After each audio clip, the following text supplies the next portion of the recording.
Saints across traditions have gently reminded us of a forgotten truth, that God is not a distant, unreachable being, but a loving companion ready to listen. When life presents us with burdens we cannot carry alone, saints urge us to turn to the divine, not with polished speeches or elaborate rituals, but with a heart that confides in Him, as one would to a dear friend. The message of today's discourse is simple but profound. Talk to Shri Rama. Tell him everything, your worries, your sins, your confusions. Pour your heart out to him with the innocence of a child. This act of surrender, this inner conversation, is a powerful act of devotion that can transform pain into peace. I would urge you to persist in your spiritual quest with a firm faith that this quest is for your true ultimate good. Do not mind the cavils and quibbles of disbelievers. God is infinite, limitless in every way, and the quest for Him is bound to be arduous. Your spiritual strength must be of a high order if you desire to attain to Him. We certainly possess the potentiality to acquire that strength even if we do not have it today. Gradual heightening of devotion gives that strength, and ceaseless namasmarana is the correct means to acquire it. Treat Rama as your kith and kin. Narrate freely to him your woes and worries. Think of him as your confidant.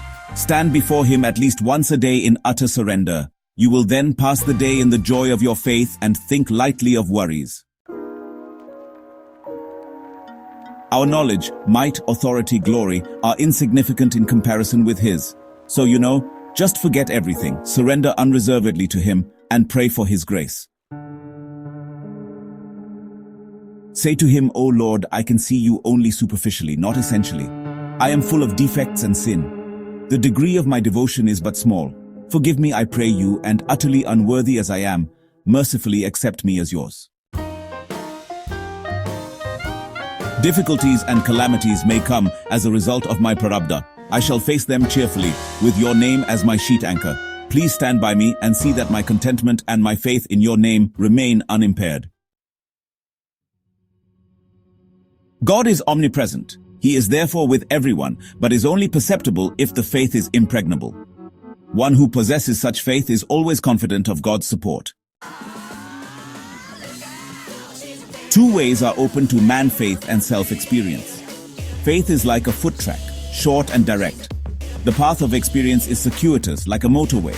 Just as progress is balked in case the vehicle breaks down or if there is an obstruction on the way, anything that goes wrong in the path of experience holds up progress. The common man should walk with perfect, undoubting faith in the words of the Sadguru and take to namasmarana with affection and unquestioning trust. Establishing God's name as a means of liberation is, honestly, the greatest obligation which the saints have conferred on humanity. Sri Pambatti Siddhar was a mystic saint of Tamil Nadu and one of the revered 18 Siddhars, whose poems and teachings carried the distilled essence of spiritual realization. Despite his extraordinary yogic attainments and mastery of the serpent power, or kundalini, he lived a simple life, often addressing the divine as Pambatti, or snake charmer, a name he humbly accepted for himself. One day, while meditating in solitude, Pambatti Siddhar was sort of overwhelmed by an unexpected wave of inner turmoil, old karmic impressions, confusion, and a momentary lapse in clarity. Rather than suppress or analyze these thoughts, he turned inward and poured out his anguish to Lord Muruga, his chosen deity. He didn't chant mantras or recite philosophical verses, he just cried out in the colloquial Tamil he spoke daily, Muruga, you are the only one I have. Don't let me fall. In that heartfelt cry, he experienced a profound shift. The burden of self-reliance lifted and a deep current of grace flowed into his heart. The divine replied not with a voice, but with silence so full of presence that all inner noise was stilled. This marked a turning point in his journey, reinforcing his message. Tell the divine everything, even your weakness. That is the beginning of strength. Sri Pambatti Siddhar's life is proof that intimate, personal dialogue with the Lord, like a conversation between close friends, can dissolve even the heaviest burden. He did not ask for liberation, wealth, or siddhis. He only asked that the Lord never let him forget his name. The path to God is not necessarily paved with grand rituals or lofty philosophies.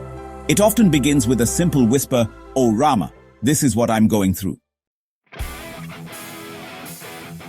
God does not expect perfection. He seeks connection.